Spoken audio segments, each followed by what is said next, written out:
अथ त्रयोदशोऽध्यायः। श्रीभगवानुवाच इदम् शरीरम् कौन्तेय क्षेत्रमित्यभिधीयते एतद्यो वेत्ति तम् प्राहुः क्षेत्रज्ञ इति तद्विदः। क्षेत्रज्ञम् चापि माम् विद्धि सर्वक्षेत्रेषु भारत। क्षेत्रक्षेत्रज्ञयोर्ज्ञानम् यत्तज्ज्ञानम् मतम् मम तत्क्षेत्रम् यच्च यादृक् यद्विकारि यतश्च यत् स च यो यत्प्रभावश्च तत्समासेन मे शृणु। ऋषिभिर्बहुधा गीतम् छन्दोभिर्विविधैः पृथक् ब्रह्मसूत्रपदैश्चैव हेतुमद्भिर्विनिश्चितैः। महाभूतान्यहङ्कारः बुद्धिरव्यक्तमेव च इन्द्रियाणि दशैकम् च पञ्चचेन्द्रियगोचराः। इच्छाद्वेषः सुखम् दुःखम् सङ्घातश्चेतना धृतिः। एतत्क्षेत्रम् समासेन सविकारमुदाहृतम्। अमानित्वमदम्भित्वम् अहिंसा क्षान्तिरार्जवम् आचार्योपासनम् शौचम् स्थैर्यमात्मविनिग्रहः।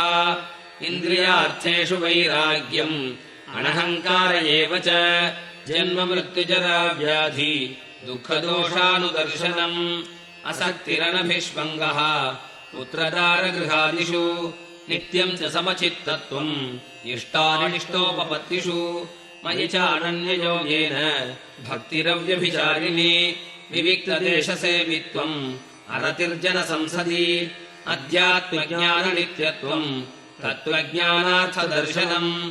एतज्ज्ञानमिति प्रोक्तम् अज्ञानम् यततोऽन्यथा ज्ञेयम् यत्तत्प्रवक्ष्यामि यज्ञात्वामृतमश्नुते।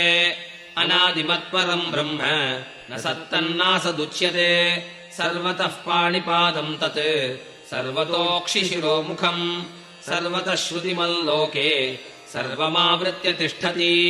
सर्वेन्द्रियगुणाभासम् सर्वेन्द्रियविवर्जितम् असक्तम् सर्वभृच्छैव निर्गुणम् गुणभोक्तृ च बहिरन्तश्च भूतानाम् अचरम् चरमेव च सूक्ष्मत्वात्तदविज्ञेयम् दूरस्थम् चान्तिके च तत् अविभक्तम् च भूतेषु विभक्तमिव च स्थितम् भूतभर्तृ च तज्ज्ञेयम् ग्रसिष्णुप्रभविष्णु च ज्योतिषामपि तज्ज्योतिः तमसः परमुच्यते। ज्ञानम् ज्ञेयम् ज्ञानगम्यम् हृदि सर्वस्य विष्ठितम् इति क्षेत्रम् तथा ज्ञानम् ज्ञेयम् चोक्तम् समासतः। मद्भक्त एतद्विज्ञाय मद्भावायोपपद्यते। प्रकृतिम् पुरुषम् चैव विद्यनादीगुहावपि विकारांश्च गुणांश्चैव विद्धि प्रकृतिसम्भवान्। कार्यकरणकर्तृत्वे हेतुः प्रकृतिरुच्यते। पुरुषः सुखदुःखानाम् भोक्तृत्वे हेतुरुच्यते। पुरुषः प्रकृतिस्थो हि भुङ्क्ते प्रकृतिजान् गुणान्। कारणम् गुणसङ्गोऽस्य सदसद्यो निजन्मसु उपद्रष्टानुमन्ता च भर्ता भोक्ता महेश्वरः।